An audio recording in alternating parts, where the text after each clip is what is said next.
صبح مادرم در روی حولی از سحر کار سخت زندگی را میبرد.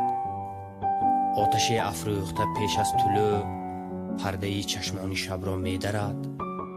هرگاهی از خواب بیدارم کند نرم نرم آید به من در گفتگو. بوی شیری نوپز و دیگی سیاه بوی آتش میکند دستان او. خانه های بیچراغ و برق ما هست روشن از صفای مادرم.